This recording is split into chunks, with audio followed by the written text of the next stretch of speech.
Mark walked along the edge of the valley on patrol with a steady pace, his boots pressing soft marks into the violet grass that waved like a sleepy sea.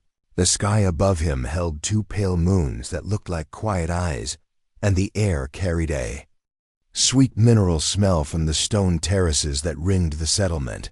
He was a human soldier sent to keep the peace on this world after a hard season of fear and rumor. And he liked to breathe slow and watch for birds with crystal wings that caught the light and threw little rainbows over the path. He told himself he could relax today, yet his training kept his senses sharp, and his hand stayed near the radio. On his chest as he moved between the tall silver trees, he saw her before he heard her. A small figure half hidden behind a tree with bark-like mirrors. A girl from the local people, light on her feet and quick like a bright fish. Her hair a deep blue that matched the river. Her eyes wide with a kind of open wonder that made Mark think of a child at a fair. She watched him with a tilted head, as if he were some strange animal. Then she stepped out with an easy smile and raised hand. She was called Lyra. He knew her name because she liked to talk with anyone who passed this path, and the guards often joked that Lyra knew every face in the camp and most of the names. Mark lifted his hand to greet her, and he let out a laugh because Lyra held a handful of fruit that grew in tight red clusters, and her face was smeared with juice. She pushed one cluster toward him with a little bow as she had done before. A gift for a friend. He took one and bit down.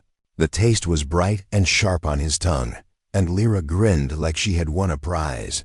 She began walking beside him and asked simple questions in her soft voice. Why do humans wear heavy jackets? Why do humans sing at night? Why do humans name each star in the sky as if it were a pet? Mark answered with easy words and a light heart because her curiosity felt honest and clean. They came to a low stone ledge where the valley fell into a pool as blue as the deepest part of the sky. Water slid over a lip of rock and fell in thin curtains that rang like soft bells. Lyra hopped up on the ledge and balanced with arms out. Mark stood near with careful hands ready in case she slipped, though he knew she would not. She said that her people sometimes played a game to show trust, and her smile turned a little mischievous. Mark raised an eyebrow and asked what kind of game. Lyra stepped close, leaned in, and gave a quick bite to his forearm through the fabric, not hard enough to hurt. Just a playful nip like a friendly animal might do. Mark blinked, a bit surprised. Then he laughed again because it felt silly and warm. He said that on Earth people shook hands or bumped fists or used a hug with friends. Lyra tilted her head and laughed too, saying a bite was a greeting among the young in her village, and it meant you are safe with me. The sound of their laughter rose and floated across the water. But as the last echo faded, a cool shiver ran up Mark's spine. The hair on his arms stirred. The fabric where Lyra had bitten him tingled like ice and fire together, and for a heartbeat he felt a strange pull behind his eyes as if the world leaned toward him and then away. He told himself it was nothing. A trick of nerves, maybe the long shift, maybe the strange fruit. He flexed his fingers and forced a grin. Lyra's smile dimmed as she looked at the fabric on his sleeve where the teeth had pressed. She reached out and touched the place with gentle fingers, and then drew her hand back as if she had heard a distant call. Her eyes narrowed, not in anger, but in thought. She asked if he felt odd. Mark said he felt fine, just ticklish. Then the radio on his chest crackled, and a calm voice from the outpost asked for a status check. Mark pressed the button and spoke into it. All clear on the valley path. No signs of trouble.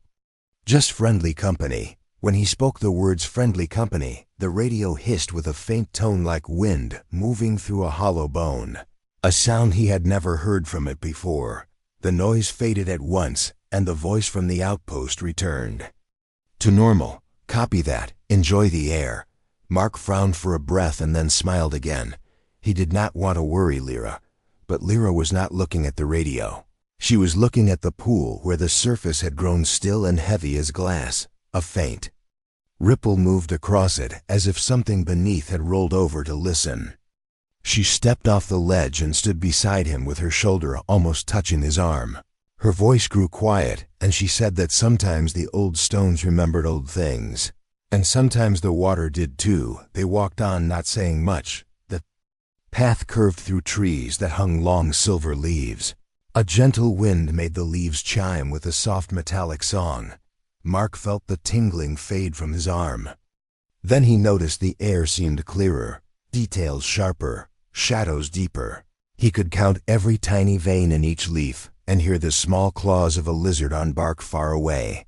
He told himself he was just paying attention after the little scare. He asked Lyra about the bite custom and whether it always meant the same thing. Lyra shrugged in a playful way and said bites could mean hello friend or playful challenge or promise.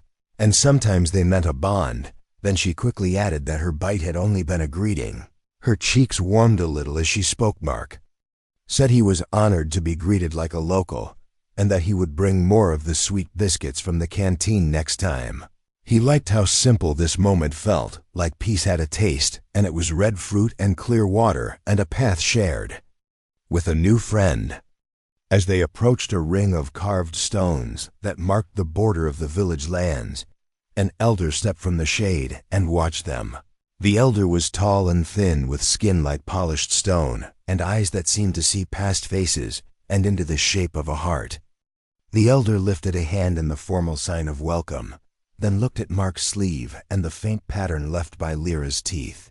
The elder's smile faded, very small, like a candle touched by a draft. Lyra greeted the elder with warm respect. The elder answered with kind words, then asked if Lyra had eaten. Lyra said yes and showed red fingers with a grin. The elder nodded and then turned to Mark with a voice like quiet water, asking if the human felt well. Mark said yes, strong as a river. The elder looked at the pool behind them as if measuring the memory of that water, then said the day was bright and they should enjoy it. Yet Mark felt a question hanging in the air that had not been asked. He felt eyes on the place of the bite. He felt the faintest pull again, like a thread had been tied between his sleeve. And the stones and the water, and Lyra's small hand resting at her side. The elder invited them to sit for a short rest near the circle of stones. A cloth was spread on the grass, and cups of clear tea were poured. The tea smelled like warm rain. They sat together, and the elder told a gentle story about a time before the outpost. A time when songs were used to mark paths through the trees. Not maps, not lights, but songs and memory. The story flowed like something lived rather than learned. Lyra listened with round eyes. Mark listened too. And as the elder spoke, a quiet hum seemed to lift from the stones themselves.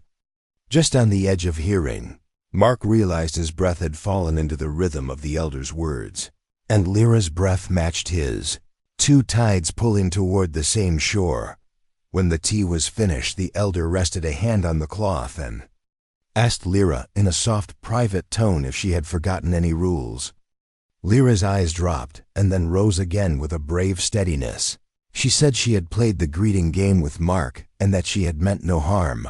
The elder nodded very slowly, then looked at Mark with care and said that some games were older than the players, and some greetings were older than villages. The elder asked again if Mark felt unwell. Mark said no, he felt awake, he felt light. He felt like the world had stepped closer. The elder pressed lips together, not unkindly, and said that when the sun touched the western ridge, they should come to the gathering house. Just to be sure all was well, Lyra agreed at once and thanked the elder. They left the circle and walked back toward the outpost road. The settlement roof shone like shells in the afternoon light. Mark felt a warmth in his chest that was not from the sun. He looked at Lyra and saw she was walking very straight, a little quieter than before. He told a small story about his first day on this world when he tried their tea, and thought it was river water until the sweetness came late and surprised him. Lyra laughed again and her shoulders relaxed. The ease returned for a while. They talked about birds and songs and human bedtime stories. Lyra asked if humans told stories about stars falling in love with mountains. Mark said yes in his way, though the details were different. And he said that sometimes people back home believed that friends could meet by fate on a road and change the shape of a life as they came near the outpost gate. Mark touched the sleeve where the bite had been and found that the tingling had gone. But he could still feel a faint echo in his bones. Not pain, not fear. Just a new note in a song he thought he already knew. He thanked Lyra for the fruit and the walk and the laughter. She thanked him for the company and for the stories, and for catching her sleeve when she pretended to wobble on the ledge. They stood for a moment in a comfortable quiet. Then they said they would meet again before the sun touched the western ridge. Lyra turned toward her village path. Mark stepped through the gate into the outpost yard. The radio on his chest was silent. Now the air smelled like tea and stone and river. He paused and looked back to the silver trees, and for a breath he saw the pool through the leaves. The surface was smooth, but a single ring spread from the center as if a drop had fallen from a great height. No cloud stood above it, and no bird crossed the sky, and the ring grew and grew until it kissed the rock. Then it faded as if it had never been there. Mark stood very still. The hairs on his arms lifted once more. He could not say why. Only that something had begun in the valley with a laugh and a light bite, and a promise he did not yet understand. And as the shadows moved a little on the ground, he felt in his heart that the day would not end the way it had begun. You said, Part 2, 1,000 words. Ka leko, or interesting hunachea, or third-person style ma lakani, ha, or simple basic English ka use karna hai, without dot or underline. ChatGPT said. Part 2. Mark woke early the next morning with a strange heaviness in his chest, and yet a sharpness in his eyes that made the air seem brighter than before. The outpost barracks were filled with the usual sound of boots clattering on the floor and voices trading jokes. But Mark kept silent as he sat on the edge of his bunk. He rubbed the place on his arm where Lyra had bitten him. The skin showed no mark now, no bruise, no cut. But he swore he could still feel the echo of teeth pressing down and a faint warmth spreading inward like hidden fire. He shook his head and tried to dismiss it. He told himself he was tired, nothing more. But the memory of the elder's look would not leave him. Those eyes had weighed him like a stone in a balance. He left the barracks and walked to the mess hall. Soldiers sat in small groups eating rations. Some nodded to him. He nodded back. A few laughed about last night's game of cards, but Mark heard them differently. Every laugh rang sharper. Every scrape of spoon on metal tray carried like a bell. He sat down with food, but each taste seemed too strong. The bread bitter, the meat too salty, the water too sweet. He pushed it aside after only a few bites. A friend asked if he was sick. Mark forced a grin and said he was fine, just not hungry.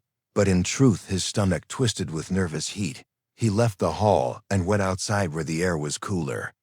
He looked at the silver trees swaying in the distance and thought of Lyra. He had promised to meet her at the gathering house near the village when the sun touched the western ridge. He wondered what the elders wanted, and part of him wanted to ignore it, to walk away. But another part felt pulled like a tide to a shore he could not see. He spent the day in drills, checking gear, running patrol routes. But his mind kept drifting back to her laughter, and the way the pool had rippled with no stone to stir it by afternoon. He could not hold his curiosity. He told his superior officer he wanted to walk the southern path, to check the stone terraces. The officer shrugged and waved him on. Mark walked quickly through the violet grass, each blade brushing against his boots with a whisper. The air smelled heavy with the dust of coming rain. When he reached the village border, he saw children chasing each other between the trees, their voices high and playful. But when they noticed him, they stopped and stared, not fearful, but watchful, as if they knew something he did know. Found Lyra waiting at the circle of carved stones. She smiled at him, but her smile carried a trace of nervousness. Her hands twisted together before she lifted them in greeting. She asked if his night had been restful. Mark said he slept but dreamed strange dreams. He dreamed of fire and water flowing together, of stars falling into rivers. Lyra's eyes widened at his words. She whispered that such dreams were not random. They were signs of a bond. He frowned and asked what bond she meant. Lyra looked at the ground as if ashamed. Then she told him the truth, that in her people's oldest ways, A playful bite was more than a game, it was a spark. If the one bitten laughed instead of pushing away, then a thread formed between them. A thread of spirit that sometimes grew into a rope unbreakable. Mark thought she was teasing again, but when he looked at her face he saw no play there, only worry. He asked why no one had told him.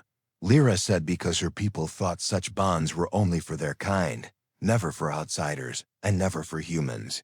She said she had not meant to start it. She only wanted to share a custom and make him feel welcome.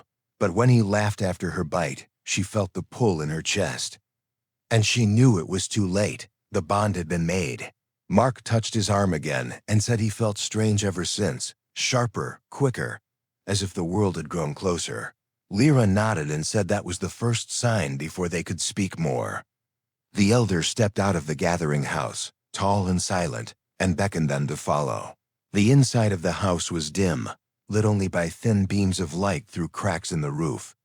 Old carvings ran along the walls, shapes of hunters and beasts, stars and rivers, and at the center a fire burned low with smoke that smelled of herbs. The elder sat on a flat stone and motioned for them to sit across. Mark obeyed. Lyra sat beside him. The elder studied them for a long moment before speaking. The elder said a thread had indeed formed. The air itself sang with it, and such a thing had not happened in many generations. The last time it had war had followed. Mark stiffened, his hand tightening into a fist. He asked why war. The elder said because such bonds gave strength beyond measure. Two who shared it could feel each other's steps, each other's thoughts. They could fight as one and see as one. And long ago, such pairs had led armies to great victories and terrible ruin. Mark said he was no leader, only a soldier. He wanted only to keep peace. The elder nodded slowly but said power does not ask what you want. It asks only what you will do when others fear it. Already whispers had begun among the council that the human was dangerous. Already some called for him to be sent away, or worse. Lyra gasped and begged the elder to speak for them, to say it was harmless, but the elder shook the head, saying it was not harmless. It was not evil either. It was only dangerous because fear made it. So the elder said a trial would be held. Mark and Lyra would be tested to see if they could control the bond. If they failed, then the council would demand separation. And separation of a true bond was a cruel thing that left scars on the spirit. Lyra looked at Mark with wide eyes, her hand trembling near his. Mark placed his hand over hers, steady and calm. He said they would face the trial, and they would not fail. As they left the gathering house, Mark felt the pull in his chest again. Stronger now, he looked at Lyra and, for an instant, saw her not with his eyes but with something deeper. He felt her fear and her hope tangled like vines. He felt the quick beat of her heart. She looked at him and gasped, because she too felt his calm strength flowing into her. The bond was growing. They could not deny it anymore. And as the sun touched the western ridge, the air grew heavy with the promise of storms. The path ahead would not be easy, but neither of them would walk it alone. The village square filled with quiet watchers as the news spread. Some eyes shone with wonder, others with fear. Whispers carried from mouth to mouth. The human laughed when bitten. The bond took hold. The old stories stir again. Mark stood tall, though unease pressed on him. He thought of Earth, of the way humans faced storms with grit and stubborn hearts. And he decided that if this bond was a storm, then he would face it with Lyra. He would not back away, for he knew deep inside that the moment she bit his arm and he laughed, his life had already changed forever. You said Part 3 1000. Words Kaleko, or interesting Hunachea, or third-person style Malakani ha. Or simple basic English could use Karnahai. Or underline ChatGPT said. Part 3. The morning of the trial came heavy with clouds. Mark stood outside the outpost gates and looked toward the village. The silver trees swayed like they were whispering to one another. Soldiers inside the camp asked him where he was going. He answered that he had business with the village council. None pressed further. His face carried a focus that warned them not to joke. Mark adjusted the strap on his rifle, though he was told weapons would not be allowed in the trial. Habit made him keep it near until the last possible moment. When he reached the village square, the air was already thick with voices. Dozens of villagers stood around the carved stone circle. Children clung to their parents, staring at the human who walked into their midst. The council members sat on raised seats carved from black rock. Each wore long cloaks decorated with patterns of stars and rivers. Their eyes followed him with the same suspicion one gives to a knife lying on the floor, useful or dangerous, depending on the hand that held it. Lyra stood waiting at the center. Her hands twisted together, her shoulders stiff. When she saw Mark, she lifted her head and smiled faintly. He gave her a nod. No words passed between them, but in that silence, Mark felt the bond like a soft tug in his chest. It steadied her, and it steadied him. The elder who had spoken before now stood and raised both arms. The square fell quiet. The elder's voice carried with calm weight. A bond has been made where no bond should exist. The council cannot ignore it. The trial will show whether this connection is curse or blessing. Mark felt eyes burning on him from all sides.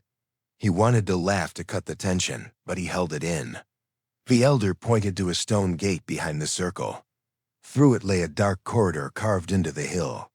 From inside came a low growl, deep and rough, like rocks grinding together.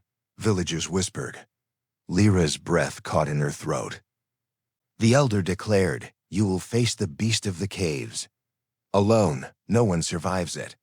Together, if your bond has true strength, you may endure. If you fail, the bond must be broken and the human sent away." Mark stepped closer to Lyra. She whispered, "I did not want this. I never wished to place you in danger." He answered with quiet strength, "Danger comes with every breath of life. What matters is what we do with it." They entered the corridor. The air grew cold, damp with the smell of earth and wet stone. Their footsteps echoed in the hollow tunnel. Ahead, a faint light flickered, torches set into the walls by the council. The growl grew louder, joined by the sound of claws scraping against rock. At the end of the corridor, the cave opened wide. Stalactites hung sharp above, water dripping from their tips. At the center of the cave crouched a beast larger than any lion Mark had seen on Earth. Its body was covered in dark scales, its eyes burned with yellow fire, and its mouth was filled with jagged teeth that clicked together with hunger. Lyra froze, fear flooding her chest. Mark felt it like a wave inside his own heart. His first instinct was to shout at her to move, but he caught himself. Instead, he breathed steady and let his calm push through the bond. Her shoulders eased, and she drew in air with him. The beast roared, a sound that shook dust from the ceiling. It lunged forward. Mark rolled to the left while pulling Lyra with him. They moved as one, her steps matching his. He had not planned it, but the bond guided their motions. The beast slammed into the stone where they had stood, the impact sending shards flying. Mark picked up a broken spear that lay near the wall, likely left from a past trial. He gripped it with both hands. Lyra bent low and picked up a stone shaped sharp by the floor. Their eyes met. No words needed. The beast roared again and charged. This time, Mark ran forward instead of back. Lyra ran with him. At the last moment, they split, one to each side, confusing the monster. Its head whipped back and forth, unsure which prey to follow. Mark stabbed at its side, the spear scraping against scales. It turned toward him, jaws opening. Lyra leaped. On a rock, swung her stone, and struck the beast's eye. The roar that followed shook the entire cavern. Mark felt pain explode in his chest, though the beast had not touched him. Then he realized the bond carried Lyra's shock into him. He steadied himself and pushed courage back through the thread. Her hands stopped shaking. She gripped the stone again with new fire. Together they attacked again. Mark aimed low, stabbing at its legs. Lyra climbed higher on the rocks and rained strikes from above. The beast spun in rage, snapping its tail and claws. For a moment it cornered Mark, jaws open wide. Lyra screamed in fear. Mark felt her terror. Slam into him, but he did not falter. He laughed. A raw, reckless laugh that echoed through the cave. That laugh jolted Lyra out of her fear. She jumped down and hurled her stone with all her strength. It struck the beast's wounded eye again. The monster staggered back, giving Mark space to thrust the spear deep between its scales. The beast howled, twisted, then collapsed in a crash. That shook the ground. Silence filled the cave, broken only by their heavy breathing. Mark leaned on the spear, chest rising and falling. Lyra stepped close, her hand brushing his arm. Their bond hummed like a quiet song, warm and steady. When they walked back through the corridor, the villagers waiting outside gasped. Some cheered. Some trembled. The council members leaned forward in shock. The elder's eyes shone with both fear and respect. The trial is past. The bond is true. But even as the crowd murmured, a council member stood and shouted, "This is no blessing. It is a weapon. If one human and one of ours can defeat the beast together, what army could they not destroy? What empire could they not topple?" The square erupted in arguments. Some villagers cried for protection, others called it a gift. Mark stood silent, watching the fear grow like a storm cloud. Lyra pressed closer to him, whispering, "They will never see us as safe. They will see us as a threat." Mark looked at her, and then at the council. He raised his voice so all could hear. "You fear what we might do, but hear this. On my world we have a saying. Power is not evil by itself. It is the heart that wields it that decides. You fear laughter in the face of danger. Yet that laughter is not cruelty. It is defiance. It is hope." The crowd fell quiet. The words hung in the air like sparks waiting to catch. Some faces softened, but others hardened further. The division had begun. The elder ended the gathering with a heavy voice. "The bond cannot be denied, but it must be watched. Until we decide you two are not free, your steps will be followed. Your nights will be watched." Mark felt Lyra's fear press against him again. He reached for her hand and squeezed. He whispered, "Let them watch. We know what we are." As the crowd parted and the council whispered among themselves, shadows gathered at the edge of the square. Not everyone would wait for judgment. Some had already chosen their answer, and Mark felt in his bones that the trial was only the beginning. "You said, Part 4, 1,000 words. Kaliko, or interesting Hunachea, or third-person style Malakani, ha, or simple basic English ka use Karna Haidat. Or underlined ChatGPT said. Part 4 night fell heavy on the village. Torches burned along the square, but the shadows beyond the silver trees seemed thicker than usual. Mark sat outside a small hut that the council had given him and Lyra to stay in, until their decision was made. He leaned back against the wall, eyes on the stars above. He had never seen constellations like these, stars arranged in unfamiliar patterns, yet he felt a strange pull, as if he had always belonged under this sky. Inside, Lyra sat with her knees drawn close, watching the door. Her hands trembled, though. She tried to hide it. Through the bond, Mark felt the ripple of her unease. He did not need words to know her fear. He shifted his weight and spoke softly. "They will not harm us tonight, I promise."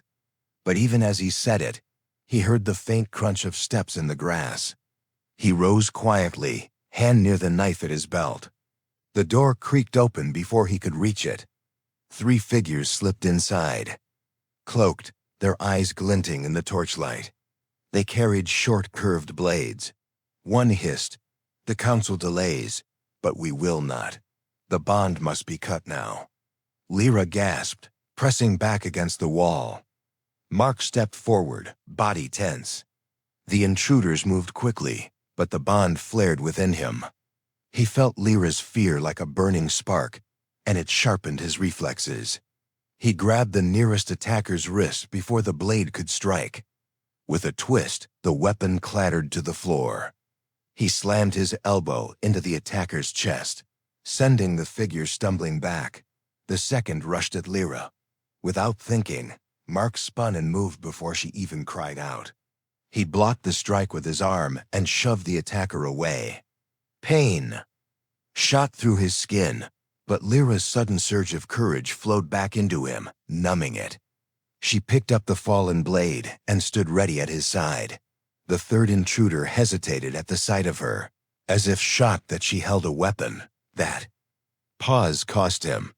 Mark drove forward, grabbed the man's cloak, and yanked him to the ground. The struggle was quick and violent. By the time the council guards arrived, drawn by the noise, the intruders were bound and bleeding. Glaring at Mark and Lyra with hatred. The elder came soon after, robes dragging across the dirt. His eyes swept over the scene. He sighed deeply. So it begins. I warned the council that fear would act faster than judgment. He turned to Mark. You defended her well.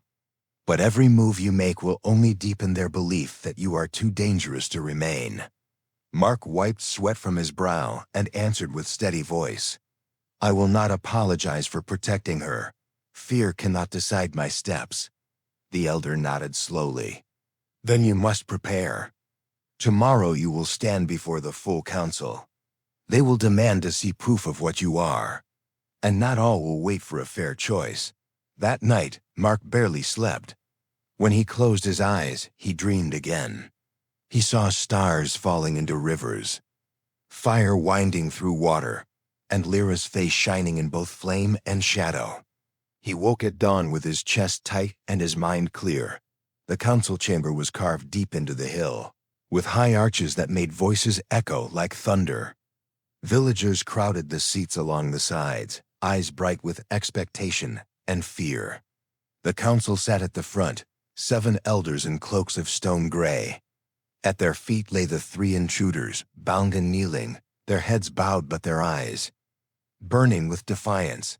The elder who had guided them stood and raised a hand. Here is the human and the girl. Their bond has been tested in battle and in blood. Some say it is a gift, others say it is a threat.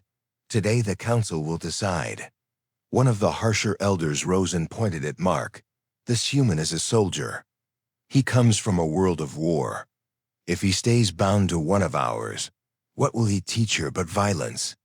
Already you saw him slay the beast of the caves. Already he sheds blood in our huts. Do you not see the danger? Another elder shook his head. Or do you not see the strength? For ages our people have feared the storms beyond our borders. Alone we falter, but with a human bond we may endure. Perhaps this is not curse but survival. The chamber erupted in arguments. Villagers shouted, some calling for Mark's exile. Others begging the council to let the bond live. The noise swelled until Mark raised his voice, calm but loud enough to carry. You call me dangerous because I laugh in the face of fear. But know this, humans have always lived on a world that tries to kill us. We do not survive by strength alone. We survive because we trust one another. We survive because we turn fear into fire. You saw me fight the beast. You saw me defend her. And you will see again that I do not seek war. I seek only to stand beside her. His words rang against the stone walls. For a heartbeat, silence fell. Then the harsh elder struck his staff. On the ground, words mean nothing. Prove it. If this bond is truly trust, then let them face the trial of fire. If they pass, then we cannot deny them. If they fail, then the bond dies, the council agreed. The villagers whispered in awe and dread. Lyra grabbed Mark's hand, her pulse racing through the bond. She whispered, the trial of fire is death. No one survives it. Mark squeezed her hand and answered softly, then we will be the first. That night the trial began. They were led into the great arena carved into the rock, where flames leapt from hidden pits and the heat pressed down like a hammer. At the center stood 3 massive beasts, chained but snarling, scales glistening red in the fire tid. The chains fell. The beasts charged. Mark and Lyra moved as one, their bond singing louder than ever. Every step, every breath, every strike flowed together. The crowd above watched in stunned silence as human and alien girl fought side by side, laughter and fear mixing into something new. And in that blaze, Mark realized the council had never wanted proof of survival. They wanted proof of what humanity truly was. And by the end of the night, they would have it, you said. Part 5 1,000 words. Kaleko, or interesting hunachea, or third-person style malakani, ha, or simple. Basic English ka use karna high. Or underline chat GPT. Side. Part 5 The arena blazed with heat as the flames roared higher. Smoke curled into the air, carrying the thick smell of burning stone and ash. Villagers filled the stands, their eyes wide as they looked down at the human and the alien girl who stood together in the firelit circle. 3 massive beasts prowled. At the edge, each with scales like molten iron, eyes like glowing embers, and teeth sharp enough to crack bone. The chains that once held them had fallen, and now the trial of fire began. Mark tightened his grip on the broken spear he had carried. From the cave, the wood was scorched, the tip blackened, but it was all he had.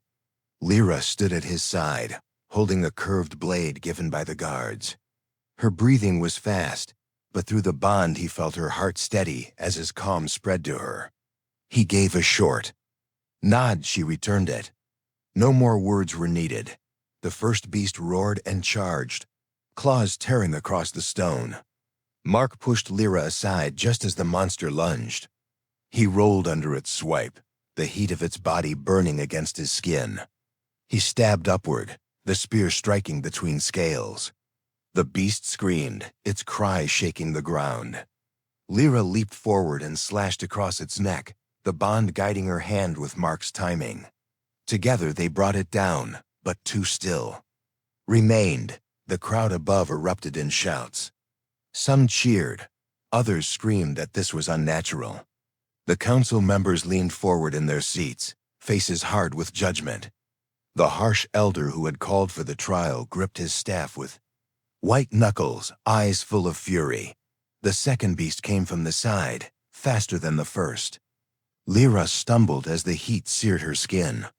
Mark felt her pain shoot through his chest, almost dropping him to his knees. He forced his body up and pushed courage back through the bond. Her eyes lit again with fire, and she moved with him. Mark distracted the beast by waving the spear high, while Lyra darted low, slashing across its leg. The creature stumbled, giving Mark the chance to drive the spear deep into its throat. Flames burst from its jaws as it fell lifeless on the stone. The third beast was larger than the others, its scales darker, its roar deeper.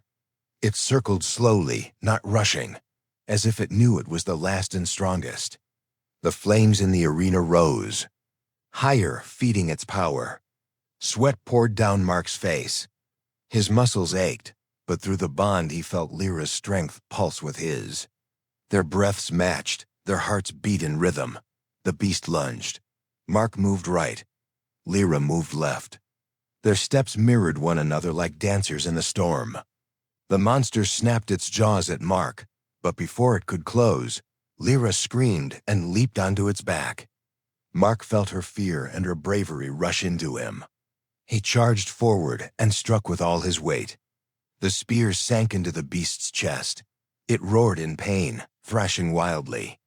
Lyra clung tight, stabbing again and again until the creature collapsed. With a crash that shook the arena, for a moment, silence fell. Smoke drifted through the air, hiding the bodies of the fallen beasts. Mark stood panting, the spear broken in his hand. Lyra slid down from the monster's back, her knees weak. She reached for his arm, and he steadied her. Their bond glowed inside them like a living flame. Then the crowd erupted. Half cried out in awe, voices chanting their names. The other half screamed in fear, calling them cursed, unnatural, a danger to all. The arena shook with the force of divided voices. The council stood. The elder who had first guided them lifted his staff and spoke. The trial is past. None can deny it. Together they have done what no one else could. The bond is true. The bond is powerful. But the harsh elder slammed his staff on the stone floor. His voice cut through the noise like a blade. And that is exactly why they cannot be allowed to remain. Power like this will destroy us. If they stay, war will follow. We must end it now. Guards moved forward at his command. Spears lowered. Toward Mark and Lyra. Lyra gasped, fear filling her chest. Mark felt it, but he did not let it break him. He stepped in front of her, arms wide, voice rising strong. If you strike us down, you will not end fear. You will feed it. But if you let us live, if you let us stand together, then you will see what true strength means. We are not curse. We are not weapon. We are choice. And choice is what makes you as human. His words echoed in the chamber. For a moment the guards hesitated. Some lowered their weapons. Others looked uncertain. The elder of wisdom raised his voice again. Look not with eyes of fear, but with eyes of truth. Did they not fight to protect us all? Did they not face fire where others fell? This bond is not destruction, it is hope. The people's voices began to shift. Cheers grew louder, drowning out the cries of fear. More guards lowered their weapons. The harsh elder shouted in rage, but he was drowned by the sound of the villagers chanting, "Let them live! Let them live!" The council could not stand against the voice of the people. The elder of wisdom lowered his staff. So it shall be. The bond is accepted. The human will not be exiled. The girl will not be punished. Together they will walk with us. And together we will learn what this bond means for our future. Mark let out a long breath, his body trembling with exhaustion. Lyra leaned against him, tears streaking her face. She whispered through the bond. And with her lips both at once, "We did it. We truly did it."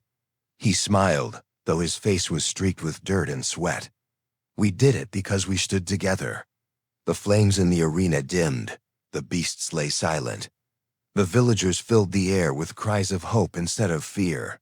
For the first time since he had set foot on this world, Mark felt like he was not just an outsider, not just a soldier. He was part of something greater. As they walked out of the arena hand in hand, the bond between them thrummed steady and strong. What began as a playful bite had become a force that shook an entire people. What began as laughter in the valley had ended in fire and trial in truth. And in the quiet after the storm, Mark knew one thing with certainty. Humanity's strength was not in weapons or in war. It was in the choice to laugh in the face of fear, to trust when trust seemed impossible, and to hold on when the world demanded they let go. Lyra looked up at him with shining eyes. "From now on, you are not only human, you are part of us." Mark squeezed her hand and answered simply, "And you are part of me." The bond glowed warm in their hearts as they stepped forward into a future neither had expected, but both were ready to face together.